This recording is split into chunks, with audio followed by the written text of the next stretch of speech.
Welcome back to another installment of Big Ideas with BFO.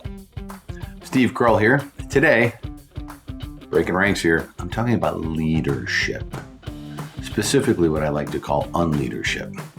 This is the human side of being a leader.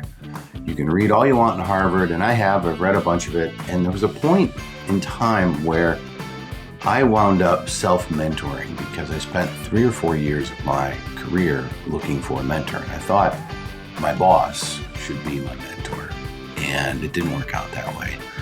And I kept poking, and along the way, what I realized is that I was a different sort of leader at the time. Doesn't matter, but I was different. I thought different. I cared, some people say way too much about people, but I care about a lot of other things too. I care about trust, transparency, honesty. I look for that in the people I work with. I look for that in the people I work for. I look for that in our clients. If you can't trust somebody that you're going to be alongside each and every day, why would you ever think about working together? Now, I'm going to tell you that there's an old saying about trust, and that a lot of people say trust is earned. And my good friend, Tom Walter, who eventually became my mentor as a wonderful happy accident. That's a story for another day. There's a blog post buried somewhere about Tom Walter and I. But Tom has this philosophy that says, give full trust and then let somebody chip away at it.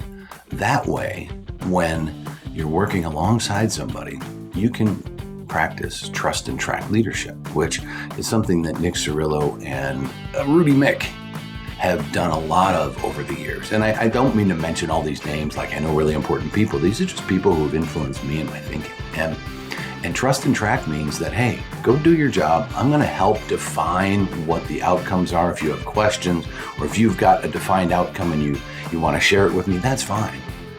I trust you to do your job. If you don't do it well, I'll help you do it again.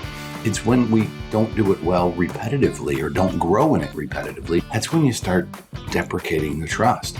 So what I believe, instead of saying, here, earn your trust, here's another trust token, Jimmy. Oh, good job, Jimmy, good job.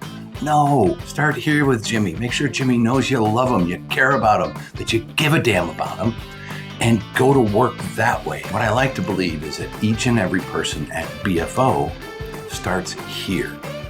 This is what we practice. This is what we teach our leaders and our managers. This is what we teach our teams, that you are afforded full trust. When you mess something up, it's okay. When you mess something up repeatedly or mess the same thing up repeatedly, we're going to borrow some trust from that trust bucket. It doesn't mean we won't trust you again. It means maybe that part of the job, or that job particularly, might not be for you. So think about this as you're leading. And also, because we're an agency, think about that in your agency. Do you trust your agency? Do you trust your leaders? Do you want to be a leader that others can trust? Thanks for tuning in. I'm Steve Kroll, and this has been Big Ideas with BFO.